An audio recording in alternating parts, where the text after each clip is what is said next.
오늘 본문 제가 먼저 읽어드리고요. 이어가도록 하지요. 오늘은 못난 제자들과 예수님이란 주제고요. 묵상할 말씀 누가복음 9장 37절에서 50절 말씀입니다.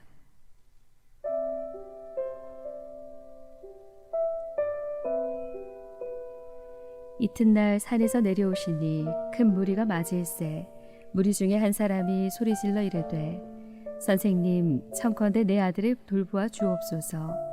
이는 내 외아들이니이다. 귀신이 그를 잡아 갑자기 부르짖게 하고 경련을 일으켜 거품을 흘리게 하며 몹시 상하게 하고야 겨우 떠나가나이다. 당신의 제자들에게 내쫓아 주기를 구하였으나 그들이 능히 못하더이다. 예수께서 대답하여 이르시되 믿음이 없고 패역한 세대여 내가 얼마나 너희와 함께 있으며 너희에게 참으리요. 내 아들을 이리로 데리고 오라 하시니 올 때에 귀신이 그를 거꾸러뜨리고 심한 경련을 일으키게 하는지라. 예수께서 더러운 귀신을 꾸짖으시고 아이를 낫게 하사 그 아버지에게 도로 주시니 사람들이 다 하나님의 위엄에 놀라니라. 그들이 다 그 행하시는 모든 일을 놀랍게 여길세 예수께서 제자들에게 이르시되 이 말을 너희 귀에 담아두라. 인자가 장차 사람들의 손에 넘겨지리라 하시되 그들이 이 말씀을 알지 못하니 이는 그들로 깨닫지 못하게 숨긴 바 되었음이라. 또 그들은 이 말씀을 묻기도 두려워하더라. 제자 중에서 누가 크냐 하는 변론이 일어나니 예수께서 그 마음에 변론하는 것을 아시고 어린아이 하나를 데려다가 자기 곁에 세우시고 그들에게 이르시되 누구든지 내 이름으로 이런 어린 아이를 영접하면 곧 나를 영접함이요 또 누구든지 나를 영접하면 곧 나를 보내신 이를 영접함이라. 너희 모든 사람 중에 가장 작은 그가 큰 자니라. 요한이 여짜오되 주여 어떤 사람이 주의 이름으로 귀신을 내쫓는 것을 우리가 보고 우리와 함께 따르지 아니하므로 금하였나이다. 예수께서 이르시되 금하지 말라. 너희를 반대하지 않는 자는 너희를 위하는 자니라 하시니라.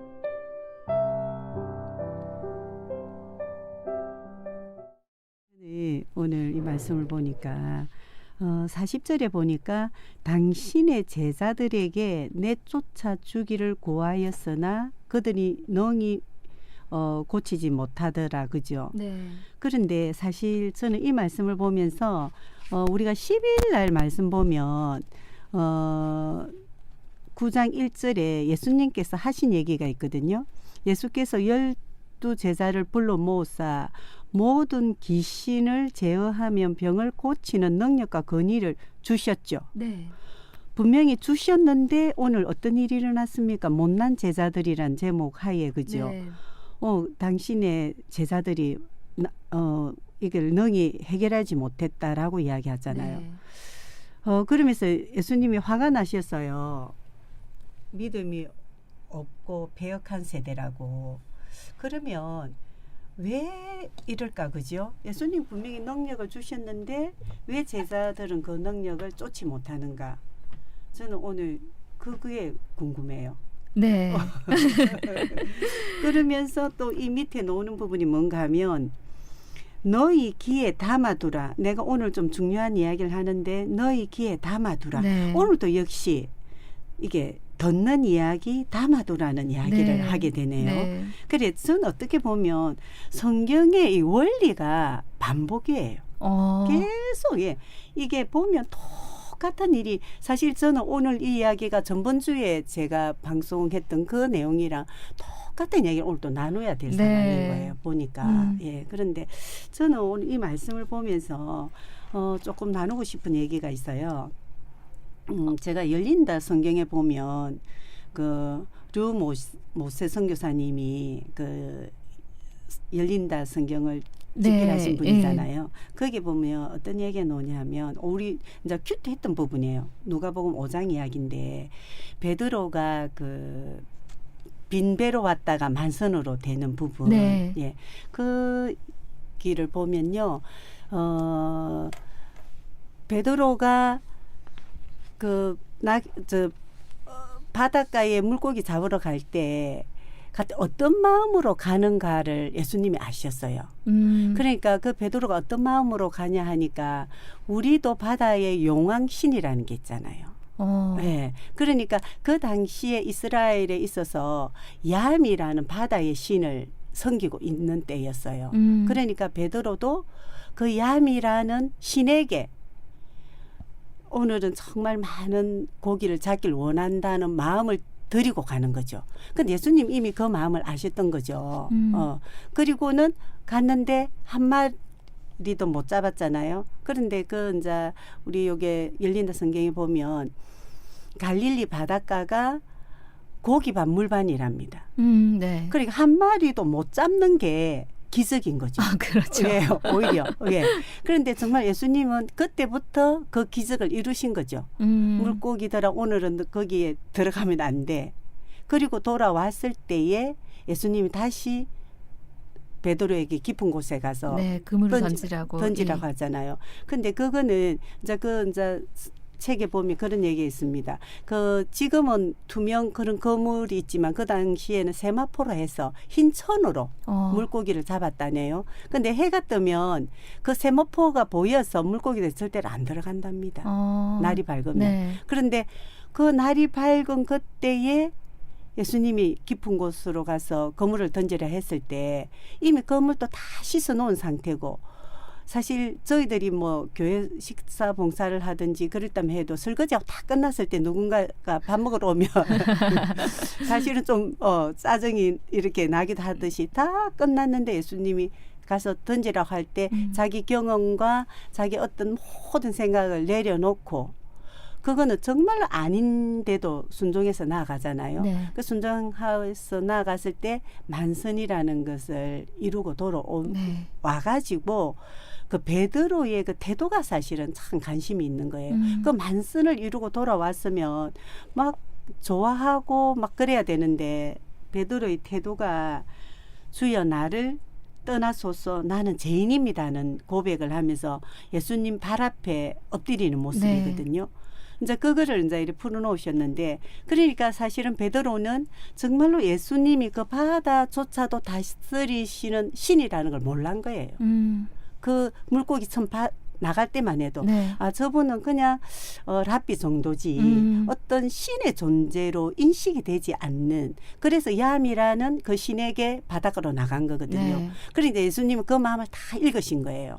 오늘 내가 정말 네가 이런 고백이 나오도록 네. 이제 한 마리도 잡히게 않게 했다가 나중에는 만선을 이루었을 때 베드로가 깨달은 거죠. 저분은 정말 바다조차도 다스리는 진짜 신이라는 걸 깨닫고 아버지 나를 떠나소서 주여 나를 떠나소서 내가 죄인이라는 걸 갖다 깨달은 거죠. 그래서 예수님이 이제 그렇게 행한 것처럼 사실 제가 우리 목요일 날 우리 또 집회가 있었잖아요. 컨퍼런스. 네, 지난주 목요일. 저도 갔는데 이제 우리 지용주 목사님께서 호세아를 풀어주셨거든요. 그래 이제 그 목사님도 사실은 저에게 딱 한마디로 정해라 하면 하나님 말씀을 안 듣는다는 거예요. 우리가. 네. 예. 그리고 오늘도 이 제자들도 결국은 하나님 말씀을 내 위에 세우는 게 아니고 내 옆에 세운 거죠.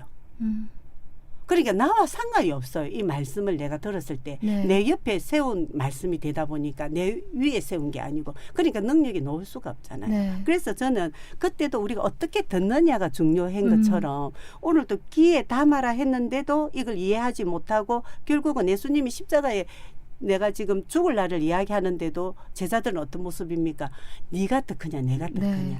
그러니까 이게 전혀 소통이 되지 않는. 그래서 저는 그 말씀을 어떻게 받느냐인 것 같아요. 네. 계속 지금 좋은 땅부터 시작하잖아요. 계속. 예, 그러면서 등불 이야기하다가 어떻게 듣느냐 이야기로 또 넘어가고. 예, 그러면서 저도 오늘 또 베드로가 정말 그 만선을 이루었던 것은 정말 듣고자 하는 마음에서 들었던 것 같아요. 정말로 이 몸도 마음도 다 지친 상태에서 정말 진짜 주님이 말씀하면 그래 내가 다 내려놓고 한번 순종하고자 하는 그 어떤 것으로 경험과 상식을 다 내려놓고 그리고 났을 때 정말 능력이 나타나는 기적 네. 같은 일이 나타나는 그걸 보면서 못난 제자들 이러면 사실 오늘 우리에게도 하는 얘기잖아요. 네. 예. 그러면 가히 우리는 정말 예수님 말씀을 내 생각 위에 세우는가 내 옆에 세우는가 아니면 그거 없이 정말로 내 생각 없는 그 자리에 말씀을 세우는가에 따라서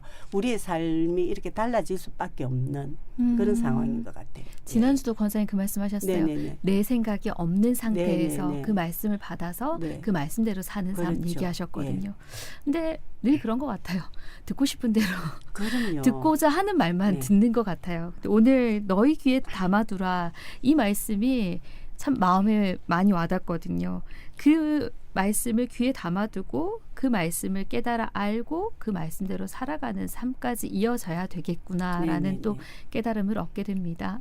그래 저는 사실 이 그 책을 읽으면서 제가 참 감동이 왔던 것은 물론 내 위에 말씀을 올려서 내가 잘 사는 것도 좋는데 그렇게 하기 힘들잖아요. 네. 그런데 정말 이 베드로의 고백이 저는 정말 내가 죄인이었구나를 고백하는 네. 그것이 저도 사실 그 이후에 제 삶 속에서 정말로 종종 정말로 주여 떠나소서 나는 죄인입니다는 고백을 종종 하게 되더라고요. 네. 그래서 그 고백 또한 그 고백이 어쩌면 또 내 삶 속에서 참 중요한 고백이 될 수 있겠다. 내가 정말로 말씀을 내 옆에 세우는 게 아니고 말씀을 내 위에 세워서 완벽하게 살아가는 것도 진짜 좋은 건데 우리가 그러지 못할 때가 많잖아요. 네. 그럴 때 정말 나는 정말 죄인인 자가 맞구나라는 그 고백을 통해서 네. 또 그 하나님이 임하는 그 은혜가